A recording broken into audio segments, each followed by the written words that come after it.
Estábamos hablando hace un momento, hace un rato,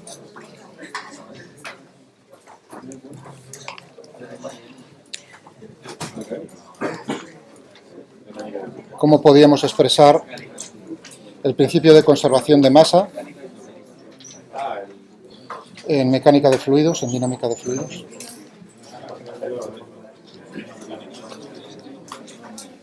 Y habíamos llegado a una expresión, ¿no?, que teníamos. Si ρ es la densidad, en cada punto del espacio, en cada instante de tiempo, densidad.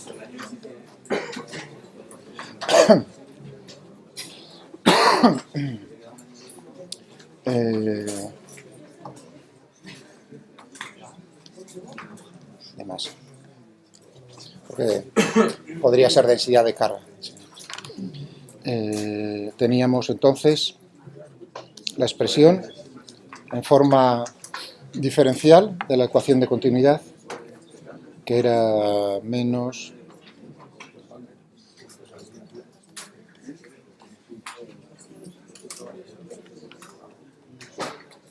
le dábamos un nombre,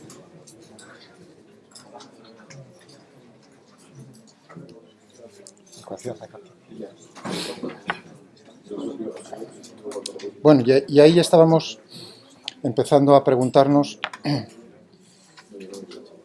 una distinción, cómo podíamos transformar, pensando en casos de tipos de fluido. Si nos fijamos en lo que es la densidad, pues podríamos ver en fluidos incompresibles,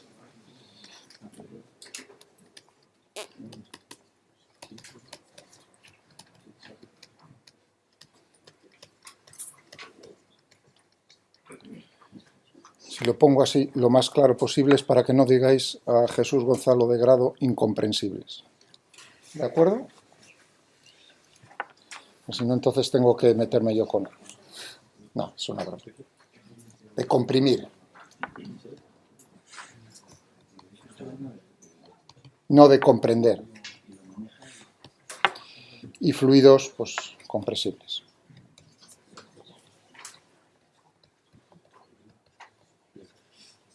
Es decir, que si nosotros ejercemos presión, pues la distinción es si bajo esa acción podemos hacer que su volumen disminuya o no. Si no puede disminuir, la cantidad de masa que hay en el elemento, en ese volumen, es constante, por lo tanto la densidad permanece constante. Cualquier líquido es un fluido altamente incompresible, ¿no? Y los gases, que en principio uno está pensando, los gases pues se pueden comprimir fácilmente, pero para el movimiento de los gases en ciertas condiciones se pueden considerar como fluidos incompresibles. Esa condición es sin demostrar, es que la velocidad del flujo de ese gas, las velocidades que están teniendo lugar en ese movimiento, sean mucho menores que la velocidad del sonido en ese gas, en esas condiciones de presión y temperatura. ¿No? Esa es no la he demostrado, simplemente la he enunciado para que ya os suene ese hecho. Entonces, en el aire, por ejemplo, si estamos pensando en un avión, si estamos en un régimen subsónico, no muy cerca, en principio, bueno, cuanto más cerca estés, pues entonces esa aproximación tanto peor será. Pero si estás razonablemente alejado, entonces puedes considerar el aire como un fluido incompresible. Y eso tiene ventajas porque se simplifican las ecuaciones. Es así, el movimiento en particular, pues esta que vamos a hacer, ¿no?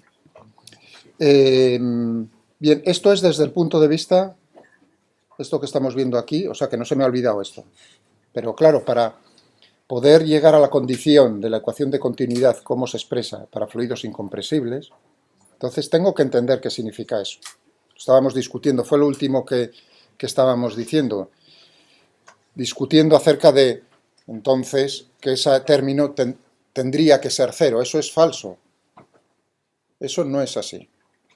Eso sería así si estamos en un caso particular de fluidos incompresibles, que es que sea toda la densidad homogénea a lo largo del fluido. Entonces, en ese caso sí, lo tendríamos.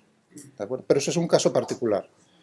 O sea, que la condición de que no se pueda comprimir significa que si yo me fijo en un elemento de fluido, ahora es otra vez el punto de vista, como veis ahí, ya desde inmediatamente en el punto de vista lagrangiano, yo me fijo en un elemento de fluido, es como si tuviese paredes, y a lo largo del movimiento de ese elemento de fluido veo qué ocurre con su densidad. Digamos, ese elemento de fluido tiene como paredes, es decir, que su masa está determinado. Lo único que puede cambiar a lo largo del movimiento, en principio, sería su volumen. Es decir, si cambia el volumen, si disminuye, aumenta su densidad, si aumenta el volumen, pues porque los otros elementos de fluido a su alrededor aprieten más o menos, pues entonces lo contrario, disminuiría si aumenta su volumen. ¿De acuerdo? Entonces uno dice, me tengo que fijar en cada elemento. Si no cambia la densidad de un elemento de fluido, pues entonces es, en cualquier circunstancia, incompresible. Es decir, el punto de vista lagrangiano. Para poder hacer esto,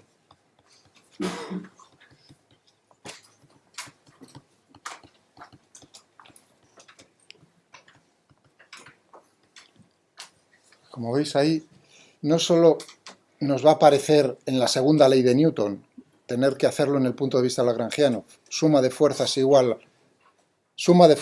un elemento de fluido igual a la masa del fluido por la aceleración que está experimentando el fluido. Eso es lo que nos está diciendo de manera natural la segunda ley de Newton, sino que también desde el punto de vista de la conservación de masa, es decir, ver esto, la incompresibilidad, también lo tenemos que ver desde este punto de vista. Es decir, que si esto uno está viendo que lo que está haciendo es todos los operadores, todas las operaciones, desde el punto de vista de Euler,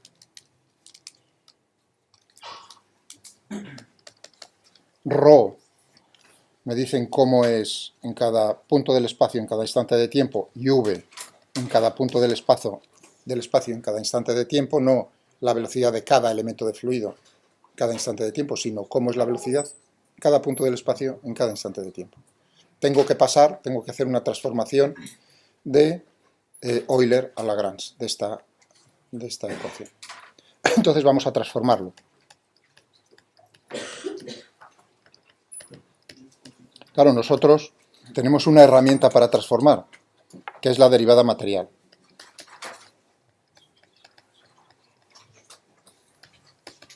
Aquí, en el fondo, podría hacerlo de dos maneras, en dos sentidos. Es equivalente, me he decidido a fijarme en lo que es esta expresión en Euler e intentar llegar a una expresión que tenga la forma de la derivada material. Entonces, en la derivada material, ¿qué forma voy buscando? Este era el operador. Perdón. En este caso particular, si estoy hablando de la densidad como magnitud física, entonces lo que ando buscando es que me aparezca esto.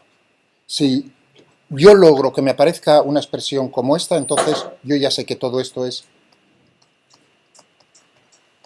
la derivada material, cómo cambia la densidad de un elemento de fluido a lo largo del tiempo. ¿Entendéis lo que busco? Busco que me aparezca en esta expresión algo que tenga esta forma, porque, bueno, ahí aparece, ¿no?, la derivada parcial con respecto a... Sí, me aparece, pero v por el operador nabla no me aparece explícitamente. Me aparece la divergencia de algo, pero no me aparece lo que tengo ahí a la derecha. Es decir, el término de advección. Y eso es lo que vamos buscando. Entonces voy a hacer la transformación.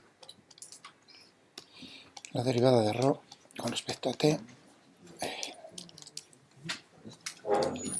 igual a menos... Bueno, esto podía decir, como veis, el operador este de divergencia es derivar.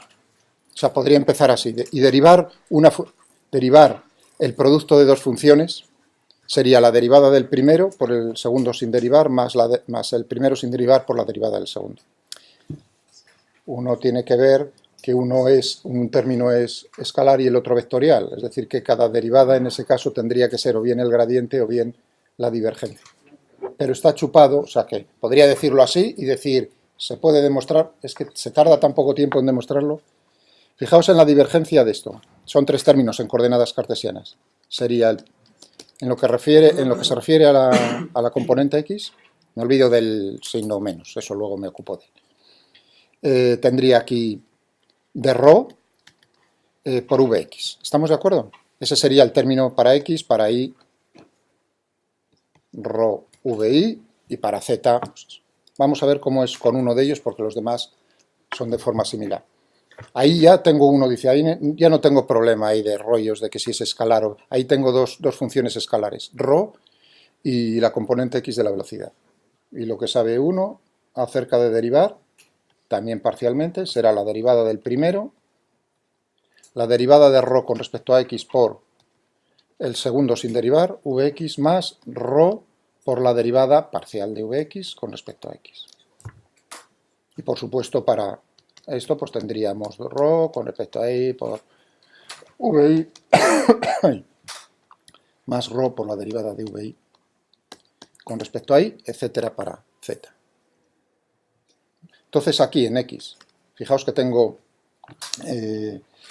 tenemos esto y para z. ¿Cómo podría ponerlo cuando tengo la suma de los tres términos? Pues el primero, vamos a ponerlo aquí en negro, vamos a ponerlo aquí. ¿Qué tendríamos? La derivada, tendríamos el gradiente,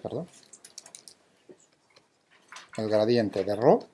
En el gradiente de rho tengo la derivada de rho con respecto a x, la derivada de rho con respecto a y, la derivada de rho con respecto a z. Pero yo lo necesito multiplicar por cada uno de las componentes cartesianas de v, es decir,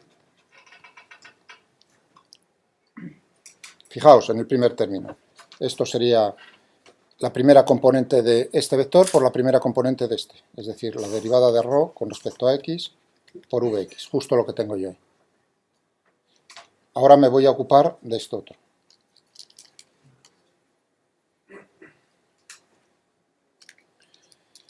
Ahora tendríamos rho, y tengo tres términos, saco factor común rho, es decir, que tendría aquí la divergencia de v. La divergencia de v es la derivada parcial de vx con respecto a x, más la derivada parcial de v con respecto a y, etc. Por rho tengo ya los tres términos. Es decir, lo que os había dicho. Uno dice, la derivada del primero es un escalar, es el operador nabla sobre un escalar el gradiente por el segundo sin derivar. El gradiente es un vector, por lo tanto el producto tiene que ser un producto escalar, vector por vector, bla, bla. Y lo mismo, o sea que uno lo podría ver de esa manera, pero ya veis que no se tarda nada en hacer este tipo de operaciones. De estas hay unas cuantas. Es decir, que nos queda esto como menos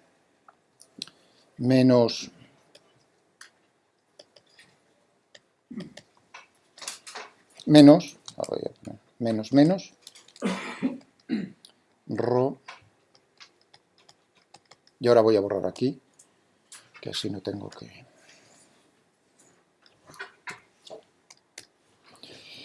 Y ahora, hombre, esto en vez de poner el v que más me da en el producto escalar, ponerlo en segundo lugar que en primero, es decir, que tendría v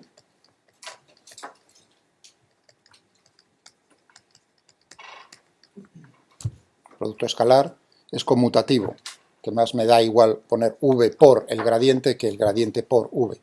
Pero, y uno dirá, ¿por qué hace eso esa tontería? Bueno, pues porque se ve mejor lo que voy a hacer ahora a continuación. Este término, esto es todo esto. Este término lo paso a la izquierda. Y entonces tendré la derivada de rho con respecto a t, más v por igual a menos rho divergencia de v. Ahí hay que tener cuidado con los puntos. En la segunda igualdad de arriba del todo, el rho no sería sin vector. Es el gradiente. Ah, vale, es el gradiente. Es el gradiente de un escalar, es un vector, por lo tanto le pongo el signo. En los libros, creo que os hice el comentario, tienen la facilidad de ponerlo en negrita, todo ello, entonces, pero yo tengo que decir lo que es un vector y lo que no es un vector. Aquí, si os fijáis, pongo el signo de vector sobre el v, pero todo ello es un escalar. La divergencia de v es un escalar, pero tengo que poner el signo de que v es un vector. ¿De acuerdo? Eso es la notación. Aquí tengo el producto escalar de dos vectores, es un escalar. Lo que no puedo sumar es un escalar a un vector. Pero esto tiene que ser un vector. El gradiente, si pongo gradiente de ρ, pues si todos lo veis, pero yo quiero ponerlo que quede bien claro. Por eso pongo el signo de vector sobre, chapuceramente, pero lo intento, poner el signo de vector sobre nabla y ρ simultáneamente. ¿Qué os va gustando la dinámica de fluidos? Matemáticamente os avisé de que, digamos, cuando uno... Son los principios, es lo fundamental. Esto no es basura, porque al final uno quiere divertirse con el ordenador. Objetivo, divertirse, claro. Entonces, resolver las ecuaciones, que son no lineales, uno tiene que cogerse esto y trasladarlo, discretizarlo al ordenador, elementos finitos, diferencias finitas, bla, bla, bla, volúmenes finitos, el método que uno quiera, de estas ecuaciones. Pero cómo se llegan a las ecuaciones son los principios fundamentales. Gracias. No sé si... O sea, que esto es desagradable, yo lo sé. O sea, no hace falta... No lo pongo en duda. O sea, si creéis que lo pongo en duda, estáis muy equivocados. No lo pongo en duda. A cambio de eso se gana bastante bien el dinerete, ¿eh? Porque no todo el mundo le gusta ver esto. O sea, que eso es... Bueno, corto el rollo, que esto podría incluso ponerlo todo como un operador, ¿no? ¿No? El ρ, todo aplicado sobre ρ. Igual a menos ρ por la divergencia de U. Aquí intento no poner el punto de multiplicación porque es un escalar por otro escalar. El punto intento que no se me escape únicamente utilizarlo como producto escalar de vectores. Bien, y ahora ya lo tenemos a huevo, iba a decir. Esto, naturalmente, es el operador. Esta es la derivada material. Uno dice, anda la mar, si hemos descubierto...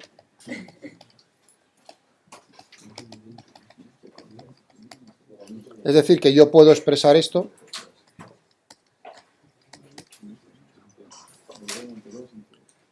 vamos a poner esta D un poco más bonita.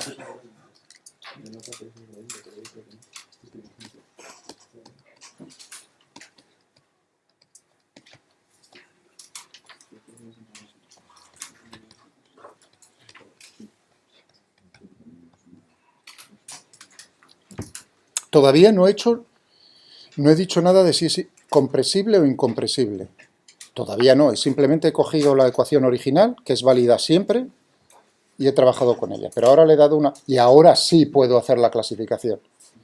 Si esto me está diciendo cómo cambia la densidad de cada elemento de fluido, de un elemento de fluido en particular, en su movimiento a lo largo del tiempo, ya no es un punto del espacio, sino para un elemento de fluido, y yo digo, el carácter es de incompresibilidad viene dado porque esto sea igual a cero, la densidad de cada, no de todos los elementos de fluido son iguales, sino de cada elemento de fluido por separado,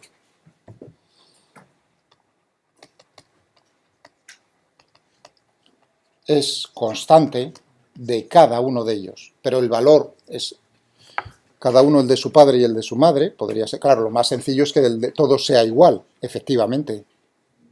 Densidad de cada elemento de fluido es constante, Ct. Pues entonces, naturalmente, tenemos que es igual a cero y la condición, entonces ahora pasamos, ecuación de continuidad, la ecuación de continuidad para fluidos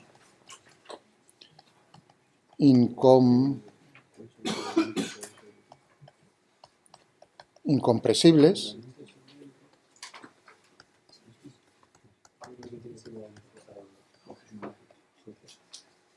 y el punto este no pinta nada.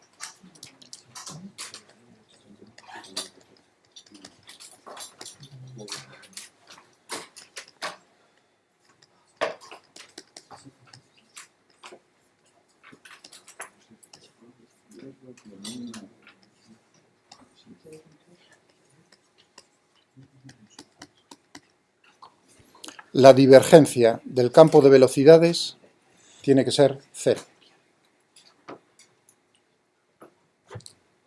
cuidadito para fluidos incompresibles, que es lo más sencillo. Ahora, claro, uno dice que es mejor poner toda la ecuación o trabajar con esta. Esta es más sencilla. Por lo tanto, la resolución del problema será más fácil si tratamos con fluidos incompresibles.